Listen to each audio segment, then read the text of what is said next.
नमस्कार, जय शिवराय. मी प्राची आकाश थोरात. मी आज कुठली पुढारी नाहीये, तुमच्या सर्वांची एक असा आपल्या सर्वसामान्यातली एक मुलगी आहे आणि आज मी सर्वांना न्याय देण्यासाठी आज इथे उभी आहे. मला कोणतंही राजकारण करायचं नाही, समाजकारण करायचं म्हणून मी आज उभी आहे तुमच्या सर्वांसाठी. मी सामान्य कुटुंबातील एक मुलगी आहे, शेतकऱ्याची मुलगी आहे. माझा जन्म आणि शिक्षण जरी मुंबईला झालं तरी माझं डिग्री वगैरे ही मी ऍग्री बिझनेस मॅनेजमेंट ही गावी केली आहे. 2 वर्ष शेती केलेली आहे, शेतीचा सुद्धा अनुभव मी घेतलेला आहे.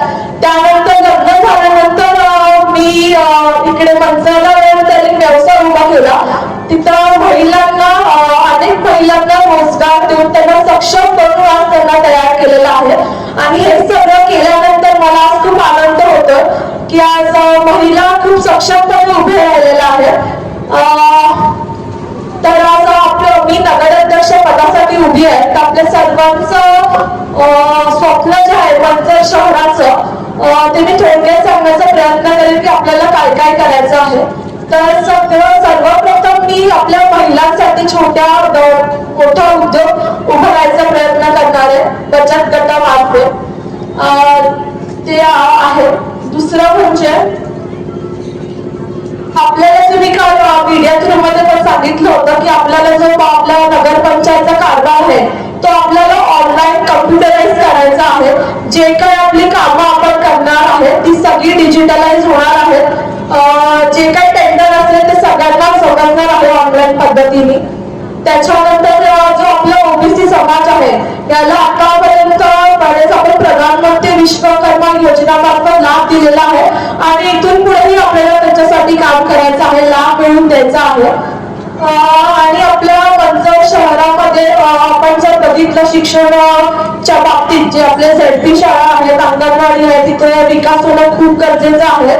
तर आपण तिथे डिजिटलाइज शिक्षण ह्या पद्धतीने काम करून तिथेही त्यांना प्रोत्साहन देणार आहोत. जे मुलं विद्यार्थी आहेत की ज्यांना स्पर्धा परीक्षेचा अभ्यास करायचा आहे, पोलीस भरतीसाठी अभ्यास करायचा आहे, त्यांच्यासाठी आपण नगरपंचायतच्या मार्फत एक स्वतंत्र लायब्ररी करणार आहोत जिथे ते त्यांचा संपूर्ण अभ्यासाचा लाभ घेऊ शकतील.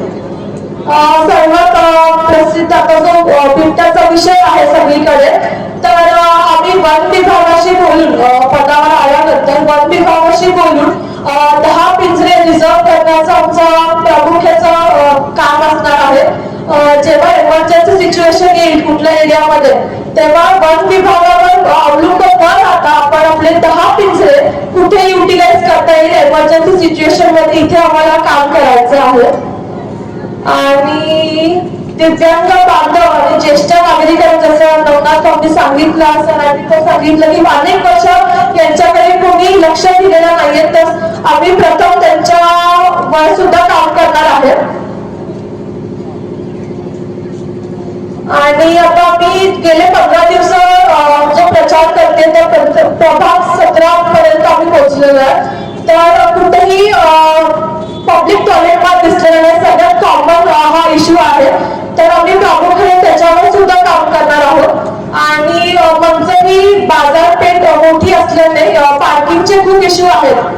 तर जिथे जिथे गरज आहे तिथे आम्ही 2 व्हीलर आणि 4 व्हीलर पार्किंगचं सुद्धा व्यवस्थापन करणार आहोत. मी थोडक्यातच सांगेन,